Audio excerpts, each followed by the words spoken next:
The major mistake that everybody makes is waiting.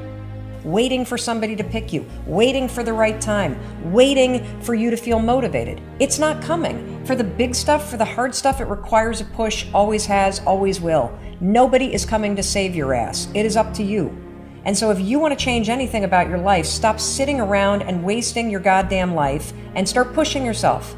Whether it's a fast, or it is starting a business, or it is changing how you talk to your spouse, or it's changing the kind of parent that you are, you got one life. And all you need to do is turn on the freaking news and see the kind of that's going on in this world. It's both amazing and terrifying.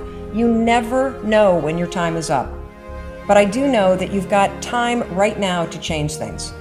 And so the thing you should change is you should take 100% responsibility for your future. You should decide, what is it that you really want your life to look like? Because you only get one of them, and it's not going to start again. But you could start building your future right now. And that begins the moment that you realize that you're never going to feel like doing the things that are hard. You're never going to feel like stepping out of your comfort zone. And the second that you do, the second that you push through, you win. You win because you see yourself becoming the kind of person who takes action. You see yourself believing in your ideas. You see yourself disregarding your own excuses. That is the source of confidence. It's the willingness to try. It doesn't start with belief. It starts with the push. So do yourself a favor and stop thinking about all this stuff and stop commenting and push yourself. Do something. It is what it is. You know, we talk about overcoming objections. A lot of times we don't know exactly what those objections will be. And sometimes they can come up and it can become so overwhelming that, wow, we didn't anticipate that. We didn't know. You got to still aim to do and still believe and recognize that there are things that are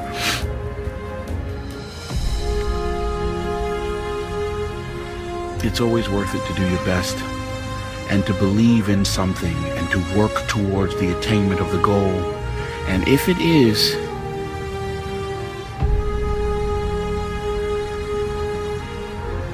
that you have to expand your vision, then you climb higher and you do that, and you don't be afraid to do your best.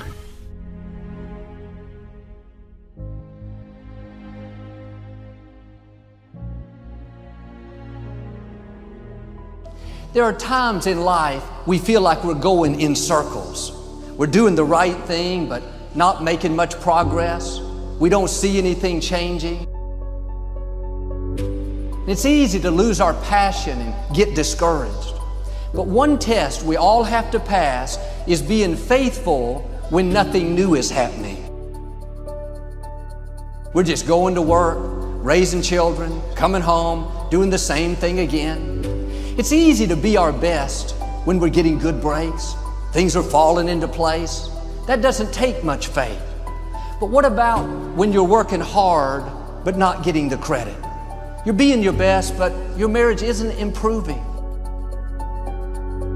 When you're faithful in the routine, something is happening that you can't see.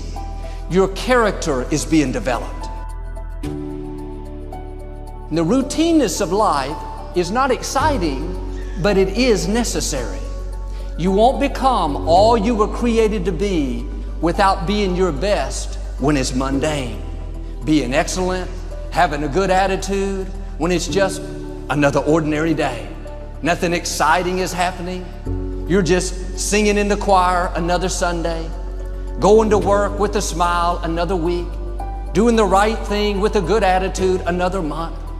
You could see it as boring. When is this going to change? But you understand this principle, you're being prepared. When you're faithful in average days, then you will see exceptional days. But sometimes we're frustrated because we know we have more in us, but we're not seeing it happen. We don't understand why we're not making progress. Be faithful in the routine. What's in your future is going to be more rewarding, more exciting than anything you've imagined. Now, I'm challenging you to stay faithful in the routine.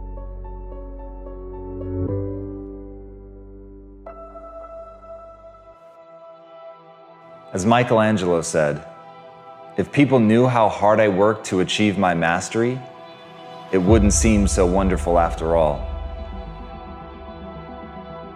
And that's the thing about getting great. That's the thing about being an artist of such caliber that you're remembered for hundreds of years after your death. It is back-breaking work. It is a blinding amount of effort. It isn't about natural talent. That myth that some people are born with something that we celebrate so much is just that, a myth. You're born a lump of flesh. You can't hold your own head up. You may have predispositions, but that is a long way from actually crafting your ability until the point where it looks like magic. And that's the beauty of artistry, isn't it? That it's so unbelievable that you're more willing to believe that it was God-given, that they were anointed with it, than that they just worked their ass off. But the truth is, every one of the greats, no matter how much natural talent they were born with, they're remembered because they worked. They are remembered because they did so much work. Because in that work is hardship.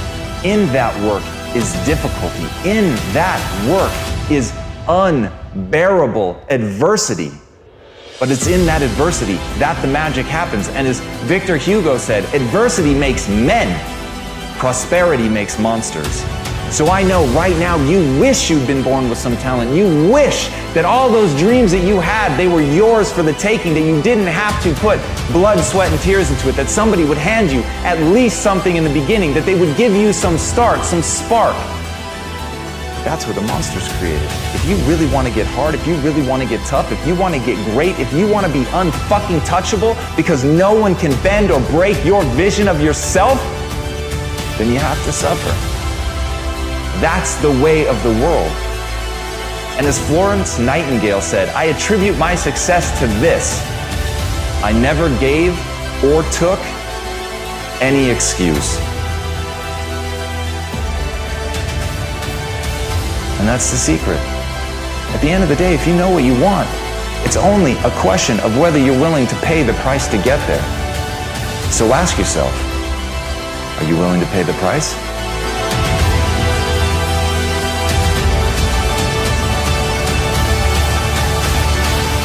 I want to talk to you today about staying committed. We all have opportunities to give up on what we're believing for, walk away from an uncomfortable situation, slack off, not be our best. But if you're going to reach your highest potential, you have to stay committed. You can't be moved by what's not working out, give up on a child because he's not doing what he should, slack off at work because you're not being treated right. You have to have a made-up mind that you are in it for the long haul. It may be difficult. You have a good reason to walk away.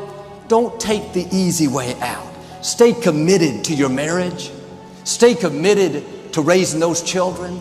Stay committed to your friends. They may make mistakes. Give them some grace. Don't be a fair-weathered friend. Be committed in the good times and the tough times. Stay committed to your job. Be a loyal person. Somebody they can count on day in and day out. You're not always going to feel like it. There will be good days and tough days. Times when it's exciting, times when you feel like giving up.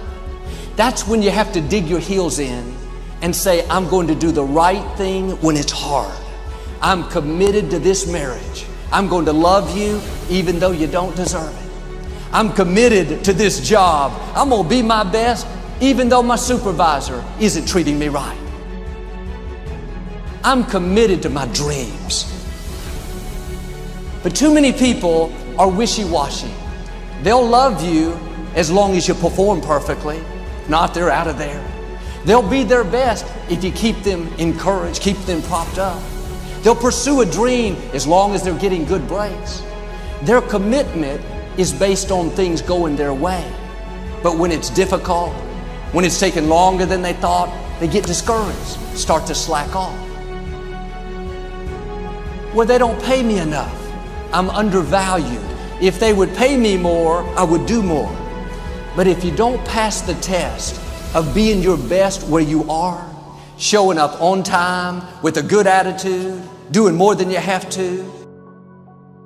Well, Joel, it's difficult to stay committed to my job, committed to my marriage, committed to this dream. Nothing's going my way. If it was easy, everyone would do it.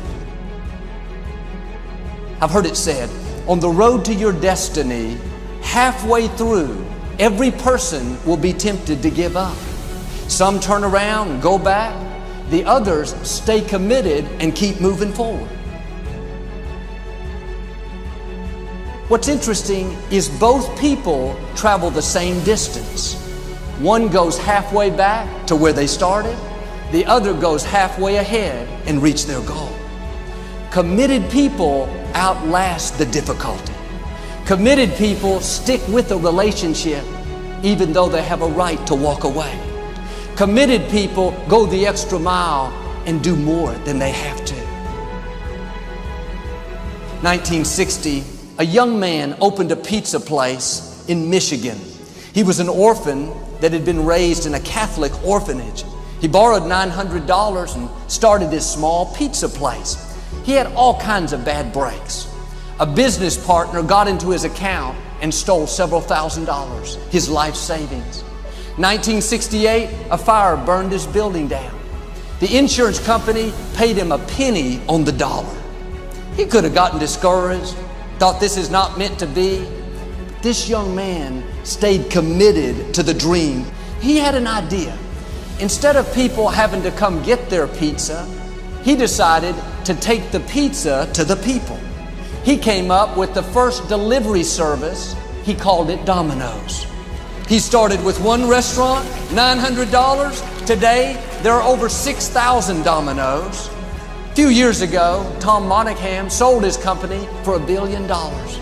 He's incredibly generous. He helps underprivileged children around the world. Stay committed. Keep doing the right thing. You can't see it, but up in front of you is a double portion. Stay committed to your dreams. Stay committed.